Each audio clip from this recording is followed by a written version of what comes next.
ഭർത്താവിൻ്റെ പീഡനം കാരണം ഷാർജയിൽ ആത്മഹത്യ ചെയ്ത അതുല്യയുടെ മൃതദേഹം ഇന്ന് നാട്ടിലെത്തിക്കുമെന്നാണ് പറയുന്നത്. മാത്രമല്ല അതുല്യയുടെ മരണം ആത്മഹത്യ തന്നെയെന്ന് ഷാർജയിലെ ഫോറൻസിക് റിപ്പോർട്ടും വന്നിരിക്കുകയാണ്. നമ്മോടൊപ്പം അതുല്യയുടെ പിതാവ് ചേരുന്നുണ്ട്. മൃതദേഹം ഇന്ന് നാട്ടിലെത്തിക്കുകയാണോ? ഇന്ന് നാട്ടിൽ എത്തിക്കുമെന്നാണ് തോന്നുന്നത്. അങ്ങനെയുള്ള കാര്യങ്ങളാണ് മുന്നോട്ട് പോകുന്നത്. പിന്നെ ആത്മഹത്യ എന്ന റിപ്പോർട്ട് വന്നെങ്കിൽ അത് നമുക്ക് വിശ്വസിക്കാൻ കഴിയുന്നില്ല. എൻ്റെ കുഞ്ഞൊരിക്കലും അങ്ങനെ ചെയ്യാൻ സാധ്യതയില്ല. ഞാൻ വളരെ അത്ഭുതത്തോടു കൂടിയാണ് അങ്ങനെ അറിയാൻ ആ വാർത്ത ഞാൻ ശ്രവിച്ചത്.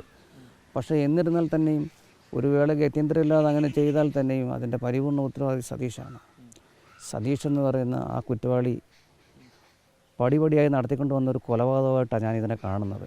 കൊച്ചിനെ അതിനെ പ്രാപ്തിയാക്കി എടുക്കുമായിരുന്നു. ഓരോരോ ഇൻസിഡൻറ്റുകളൂടി ഓരോരോ പ്രാവശ്യം ഉണ്ടാകുന്ന മർദ്ദനങ്ങൾ അതിൻ്റെ തുടർച്ചയാണെന്ന് എനിക്ക് തോന്നുന്നത്. ഓരോ പ്രാവശ്യം മർദ്ദിച്ച് അവളെ അതിലേക്ക് എത്തിക്കുകയായിരുന്നു.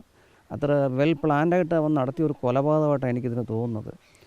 അവൻ മദ്യത്തിനടിമയായി അവൻ എപ്പോഴും മദ്യത്തിനും മദിരാശയ്ക്കും വേണ്ടി മാത്രം നിലകൊണ്ട ഒരുത്തനെ നിയമത്തിൻ്റെ മുമ്പിൽ കൊണ്ടുവരണം.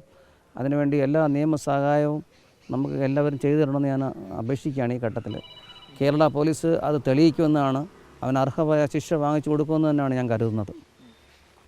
മൃതദേഹം നാട്ടിലെത്തിച്ച് പോസ്റ്റ്മോർട്ടം ചെയ്യാനുള്ള നടപടികളൊക്കെ അതൊക്കെ ഇന്നലെ കരുനാഗപ്പള്ളി ACP മാഡം എല്ലാം അത് ചെയ്തിട്ടുണ്ട്.